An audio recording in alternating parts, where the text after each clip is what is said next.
everyone. I am Sarah Levis, a proud daughter of a proud father, Major Prophet Shepherd Bushiri. And on today's session, on the 5 minutes with Daughter of Major One, we'll be talking about being still and knowing you have a God. When God says, be still, it means He's saying, remain where you are. He doesn't mean that you should start moving, we'll meet somewhere, or we'll meet halfway. The Bible says at Psalms 46 verse 10, be still and know that I am God. I'll be exalted among the heaven and I will be exalted in the earth. Being still, in my English dictionary, being still can be defined as being motionless, being at rest, being at place, being stationary, but it also can mean that being at low sound, peacefully and calm.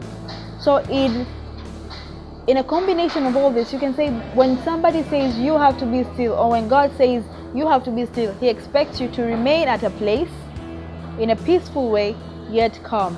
It doesn't mean you won't be facing hardship, but you will be standing still. It doesn't mean you won't go through fire. It means you will be still despite the fire. It doesn't mean you won't go into deep water, but it means you remain still even in deep waters. The main concern is when you're being still, you allow God to bring guidance, because the Bible says God brings guidance in our trials. So you cannot hear the guidance, you cannot hear Him talking if you are busy concentrating on the voice of the world. Being still only allows the sweet melody of peace to come and comfort you in the hardship. Being still allows the voice, the inner voice of God, to speak something regarding the situation that you're facing. Because when God says be still, it means He's coming for you.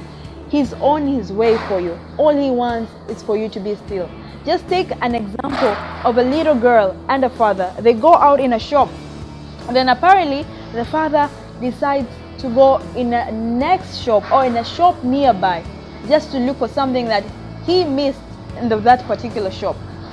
Just after he went, the girl remains alone. Then a group of other kids come and start bullying other young girls. The moment the girl will decide to move out of that shop, it means he will miss the father.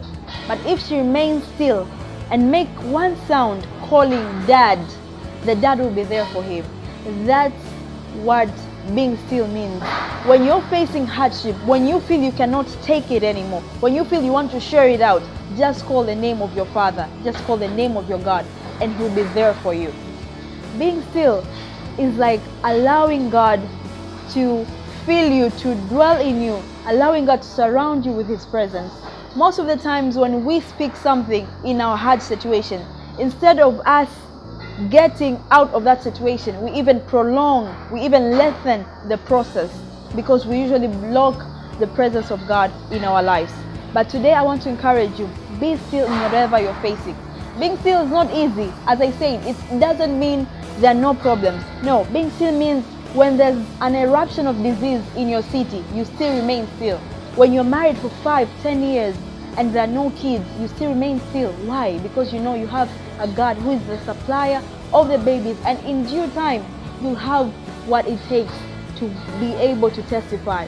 This day, be still, know that you have a God and He's coming for you. So just remain calm and peacefully. I am Sarah Levis and I love you, and peace. Until next time, do not forget to subscribe my YouTube channel. I love you and shalom.